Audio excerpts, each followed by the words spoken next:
Oi, Rose, boa noite para você, para o Alex e também boa noite a todos que assistem a gente ao vivo aqui na Crítica Notícia. Quanto à responsabilidade, né, trazendo essas informações de um dia mesmo histórico lá na capital federal. Hoje o Igor Damasceno não está com a gente ao vivo, então coube a nossa equipe aqui em Manaus se inteirar e trazer todos os detalhes sobre a reforma tributária. É uma mudança, viu, Rose, que vai ser gradual, vai começar só em 2026 e deve ir até 2033. E apesar de ser até um assunto complicado, a ideia da reforma tributária é exatamente simplificar e unificar o imposto sobre o consumo. E para isso, portanto, tem esse prazo aí de transição. Teremos também, inclusive, um período de transição para as mudanças em relação à cobrança do imposto no destino. Mas essa transição vai começar um pouco mais tarde, só em 2029 e deve ir até 2078. É um prazo realmente bastante largo também para essa transição, conforme a reforma tributária que foi promulgada hoje em Brasília.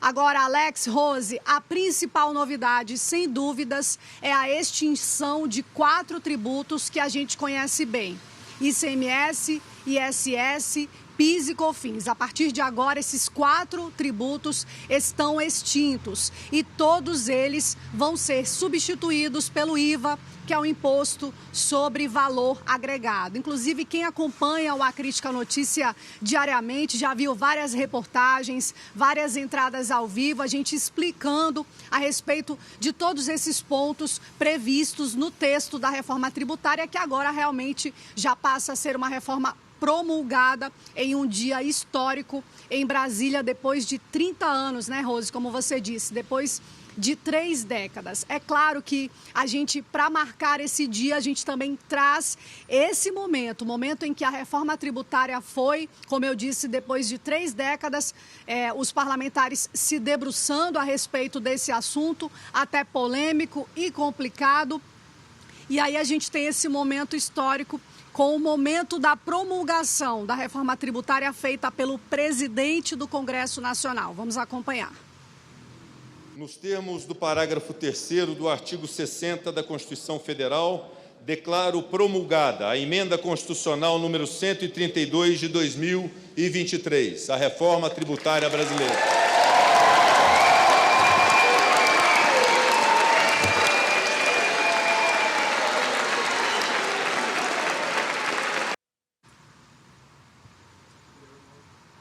E com relação ao ponto que sempre interessou ao Amazonas, com relação à Zona Franca de Manaus, vai ser mantido o IPI que é cobrado nos similares que são produzidos fora do polo industrial de Manaus, exatamente para manter a competitividade da Zona Franca de Manaus. A gente também que vem acompanhando essa cobertura a respeito da reforma tributária, a gente viu todo esse andamento, toda a articulação feita pela Bancada Federal do Amazonas em Brasília, exatamente para manter a competitividade da Zona Franca de Manaus, que hoje é responsável pela maior parte do PIB do estado e também por um grande volume de empregos que são gerados nas indústrias do nosso polo industrial aqui na capital amazonense. É claro que a gente também tem a fala do relator da reforma tributária, que é o senador Eduardo Braga, senador pelo Amazonas. Ele disse hoje que talvez essa reforma não seja ainda a ideal, mas que ela já traz, sim, mais simplicidade, mais transparência e também segurança jurídica. Vamos acompanhar, portanto, a fala do relator da reforma tributária no Congresso Nacional, senador Eduardo Braga. É uma reforma que simplifica a nossa tributação para o consumo, que traz transparência, traz segurança jurídica, traz uma trava que assegura que haverá, portanto, neutralidade da carga tributária, um equilíbrio federativo, uma mudança da origem para o destino na cobrança do imposto sobre o consumo e, ao mesmo tempo, uma mudança importante no critério de atração de investimentos, que deixa de ser pelo mecanismo fiscal para passar a ser pelo mecanismo orçamentário. Importante também a gente destacar que a reforma tributária também prevê a criação de um fundo para o desenvolvimento regional, exatamente para os estados mais pobres do nosso país, com um volume de investimentos aí em cerca de 60 bilhões de reais. Daqui 180 dias, já que a reforma tributária foi promulgada, então a partir dessa promulgação, contamos 180 dias para que seja iniciada a segunda etapa da reforma tributária. Essa segunda etapa vai tratar sobre a questão do imposto de renda, que também afeta muito o nosso dia a dia e por isso, é claro, Rose e Alex, a gente vai seguir acompanhando. Eu volto com vocês. Sempre de olho, né, Roberta? Muito obrigada pelas suas informações até aqui. Daqui a pouquinho a gente volta a conversar e eu destaco a fala do senador Eduardo Braga, que foi o relator dessa proposta, que ele disse que não é a reforma ideal.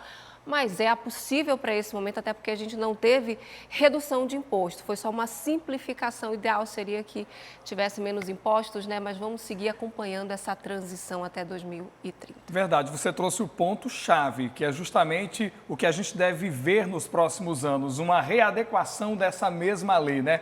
Emendas a essa emenda que foi promulgada. Então, a gente tem que ficar muito atento a cada um dos movimentos dentro do Congresso Nacional, já que a gente ouviu pelo menos essa palhinha do que está por vir.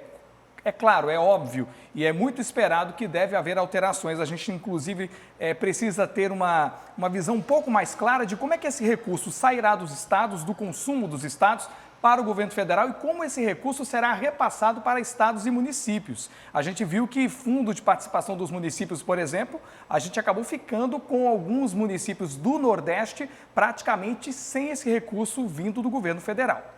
E essa sessão foi marcada por muita discussão, teve polêmica e até mesmo agressão, tanto verbal quanto física. Tudo começou quando a oposição se reuniu para chamar o presidente Lula de ladrão e, nesse momento, o deputado petista Washington Quaquá ameaçou denunciar a situação ao Comitê de Ética, xingou o deputado Nicolas Ferreira, do PL e de Minas Gerais, e atingiu Messias Donato, do Republicanos, com um tapa no rosto. Acompanhe o vídeo. Ladrão, seu lugar é na prisão! Lula, ladrão, seu lugar é na prisão!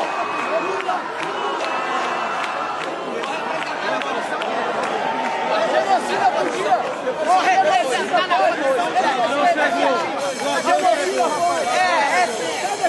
sai daqui,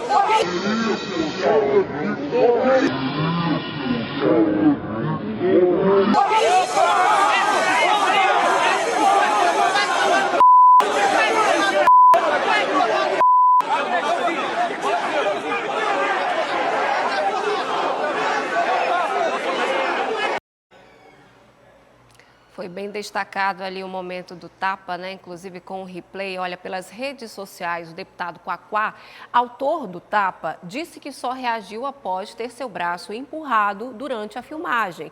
Afirmou também que sempre irá reagir diante de agressões verbais ou físicas do que considera ser a ultradireita, entre aspas, e encerra escrevendo as seguintes palavras: bateu, levou. O Partido Republicano, o deputado agredido, prestou solidariedade a ele e cobrou que a Câmara adote aí as medidas necessárias para apurar o caso. O fato é que deve ter consequências, afinal de contas, a gente está falando de quebra de decoro parlamentar, né?